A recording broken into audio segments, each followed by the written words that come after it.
Olá, boa noite. Você acompanha agora notícias do Brasil e do mundo desta terça-feira.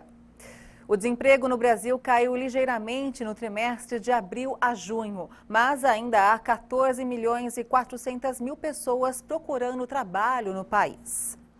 A taxa de desemprego no Brasil ficou em 14,1% no trimestre abril-junho, o que representa uma ligeira queda em comparação com os 14,6% registrados no período março-maio. Os dados foram divulgados nesta terça-feira pelo Instituto Brasileiro de Geografia e Estatística. Em números absolutos, ainda há 14 milhões e 400 mil pessoas procurando trabalho, 400 mil a menos do que no trimestre móvel anterior.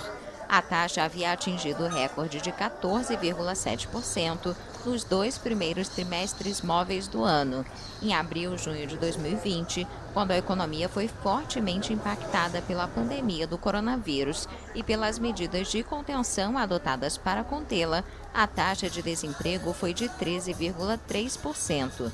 Um dos dados que mais se destaca no relatório do IBGE é o número de trabalhadores autônomos, 24 milhões e 800 mil pessoas. O número recorde representa um acréscimo de mais de 1 milhão de pessoas em relação ao trimestre anterior, quase metade dos empregos criados. Analistas afirmam que a ligeira melhora no mercado de trabalho da maior economia latino-americana se deve, em parte, ao avanço da vacinação para conter a pandemia do coronavírus. A 10ª bacia hidrográfica do mundo, o Rio Paraná, sofre sua pior seca em mais de meio século e é um enigma se a causa se deve a um ciclo natural ou à mudança climática com efeitos incertos a longo prazo.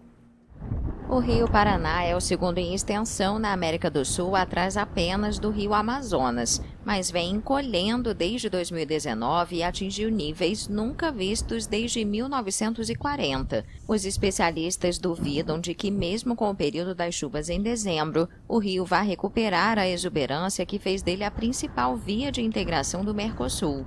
Nos últimos meses, a baixa do nível da água afetou a navegação mercante, a geração de eletricidade, a pesca, a indústria do turismo, o fornecimento de água para consumo e irrigação. Também modificou o relevo, a água e o solo de uma forma que ninguém arrisca dizer se será permanente. Que os volumes de aporte do rio vão diminuindo gradualmente. Os volumes aportados pelo rio estão diminuindo gradativamente. Ano passado, pensávamos que estávamos no mínimo. Sabemos que ano passado foi um período de água bastante escassa no Rio Paraná, mas contra o que pensávamos na época, esse ano a situação de déficit piorou. Essa situação deficitária. O Rio Paraná está ligado às águas subterrâneas do Aquífero Guarani, uma das maiores reservas de água doce do planeta. Seus mais de 4.000 quilômetros ligam importantes cidades da América do Sul e seus sedimentos alimentam as planícies agrícolas que banham a Argentina.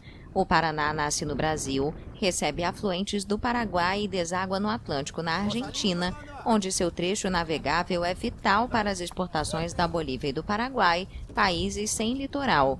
A vazão média do rio é de 17 mil metros cúbicos por segundo, mas caiu para 6.200, pouco acima do valor mínimo histórico de 5.800 metros cúbicos por segundo registrado em 1944.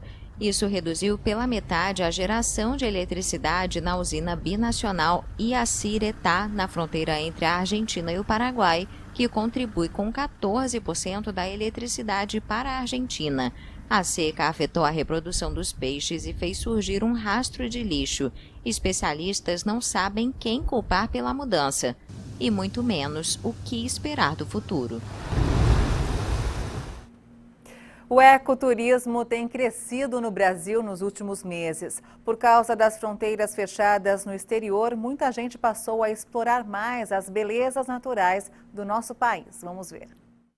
O Sítio Pinheiros passou por adaptações por causa da pandemia. Antes era um espaço pedagógico que recebia escolas. Agora recebe famílias em 6 chalés. Mudou o perfil e a rotina dos hóspedes. A Covid fez a procura aumentar mesmo durante a semana.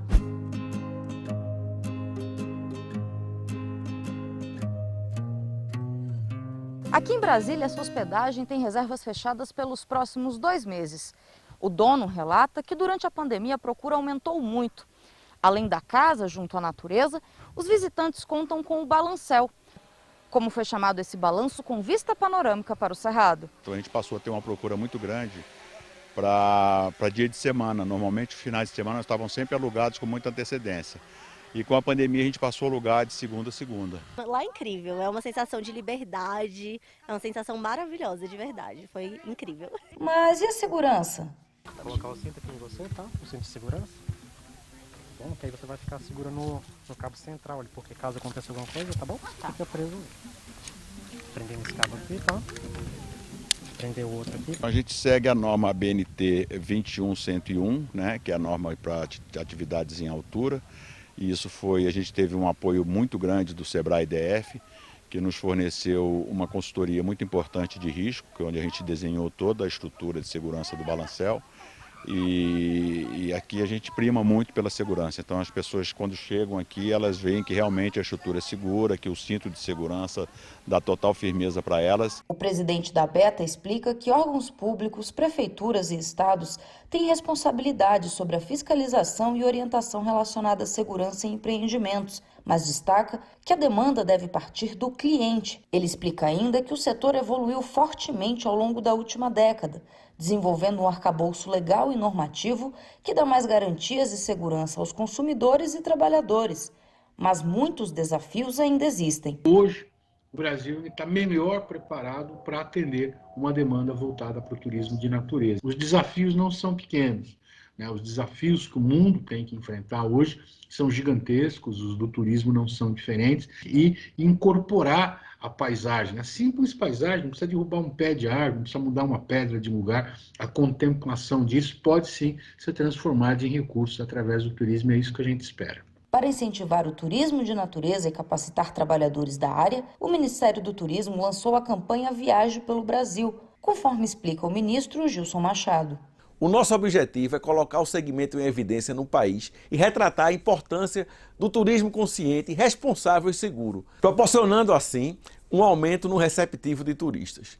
Nenhum país do mundo se iguala ao Brasil quando o assunto é turismo de natureza. A Confederação Nacional do Comércio, Turismo, Bens e Serviço criou o projeto Vai Turismo para discutir e integrar propostas para fomentar e consolidar o setor no Brasil, especialmente no pós-pandemia. Vai ser reuniões em que a gente chamou um número que varia entre 30 e 40 players que desenvolvem a atuação na área de todo o estado. Esses atores vão poder ser ouvidos também através de um site que nós facultamos para que possam mandar suas propostas ou pedir alguma reunião complementar com um grupo específico. Já o Sebrae segue desenvolvendo o trabalho de capacitar profissionais e apoiar empreendedores do setor para atender melhor o público e fazer os negócios chegarem mais longe.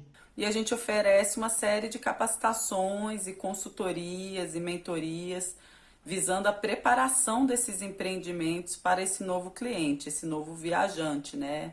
Que está muito mais temeroso, exigente. Eu queria sugerir às pessoas que a gente não pode ir agora para o exterior, né? A gente ainda está com as fronteiras internacionais fechadas e a gente não tem tanta expectativa de começar a viajar para o exterior. Aproveite e viaje pelo Brasil, que realmente é sensacional.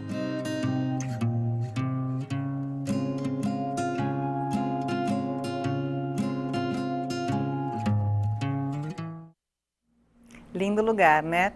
E essa edição fica por aqui. Você acompanha outras informações durante a nossa programação.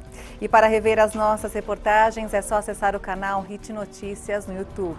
Uma boa noite para você e a gente se vê amanhã. Tchau!